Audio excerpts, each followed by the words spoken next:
What do you imagine if I asked you to imagine a tree? So, would you imagine this or would you imagine this?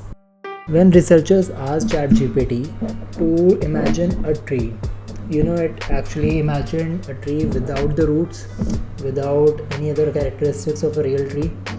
And when they actually asked the GPT that everything in the world is connected, then after this sentence, after this prompt, then GPT actually tried to imagine a tree, a complete tree with roots. That's probably when they actually learned that AI might not have a bias, but it might actually have a worldview, and it works in those certain constraints. So welcome back to the channel, guys, and today we are going to talk about the ontological systems.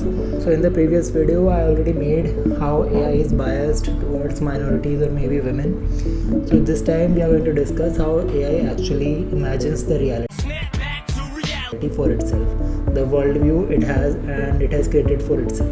So we have discussed about the minority bias, the police bias, the gender bias in resume, in healthcare, but and companies also say that they are trying to fix the bias in their models, but the problem is far deeper than this. So researchers have analyzed LLMs and they argue that the problem is not with these values, but it's actually deeper than that. It's about ontology. So this word kind of sounds like pretty complex, but the simple way to explain this ontology word is that it is just about what we believe exists and how we understand it. So one way to explain this is that when I say imagine a tree, what do you imagine? A tree with branches and roots. And in a way, when we ask a different person, maybe from Eastern philosophy or Eastern Asia, we ask to imagine a tree, and they may imagine that there are several trees and their roots are connected in soil, and the connection goes far deeper than what we see on the surface. So these two realities exist at the same time for different persons with different perspectives, and even though the reality is same, but both perspectives are different.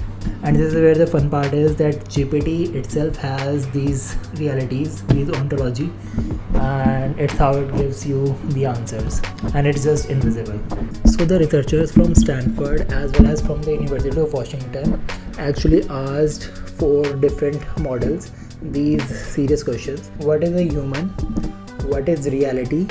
And what do you mean by knowledge? What is knowledge? Right? And the answers were pretty standard.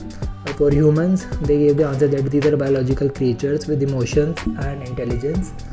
But the thing is that they completely missed out on the relationships, connections, the society, the network, the social aspects of human society, humanity. So this was completely missed. Only when the researchers actually nudged the question towards that do it without the non-Western perspective, that the AI actually gave the answer about the interconnectivity of humans and the social aspect, social humanity.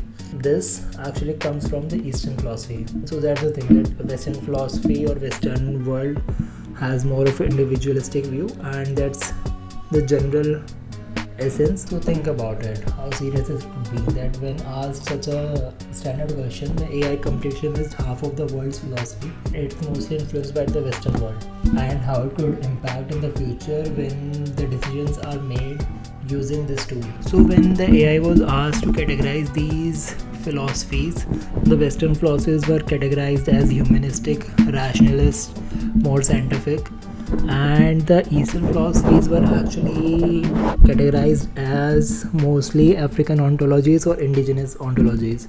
So these were pretty broad categories instead of specific ones. That's like saying the Europe has history and Asia and Africa are just similar, like Asia is one, and difference between the East Asia, South Asia. So the researchers say that this happens obviously because the AI does not have a lived experience. It mostly derives its answers from the data it has been fed, and the data on the internet has been mostly from the Western influence. So these kind of ontologies, these realities are set in that world from the fundamental level. So even if the data exists on some format for the Eastern world, the AI doesn't know. It's mostly influenced by the majority data and the dominant data. Now comes one other interesting project, and this one is from Stanford. So they had like 25 AI agents, like little digital people, each with their planning, memory, and their own reflection. So in this little village, who decides what's the most important thing? The AI. So an event like eating breakfast is completely unimportant, and an event like a breakup is highly important. What if in a different culture that eating breakfast with your family or friends is more important than your breakup in a relationship?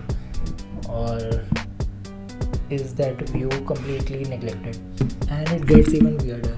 When AI agents were tested how human they feel, they actually scored higher than real humans. So these AI agents actually have data in them that knows what it means to be a human, but maybe we have reduced humanity to logic and efficiency, and AI has copied that from us. So the takeaway is that fixing the bias in AI is not just fixing the data, but also realizing what kind of realities we are creating with these models, what kind of realities we have created with our data. And when the developers are actually reinforcing these type of inequalities in their models, then the neglected philosophies are even more obscured. At some point they just become irrelevant.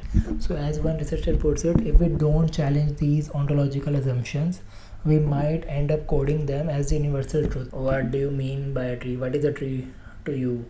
You can ask it yourself. You can ask different models and see how they respond without any other given information. So this is a little good experiment to understand how we are deeply, and maybe just maybe you will see how it actually remembers to draw the roots in under the tree. If you found this fascinating, hit that like button and also the subscribe button. So stay tuned for more of these type of videos, and I'm also bringing that N8N automation videos back. Keep watching.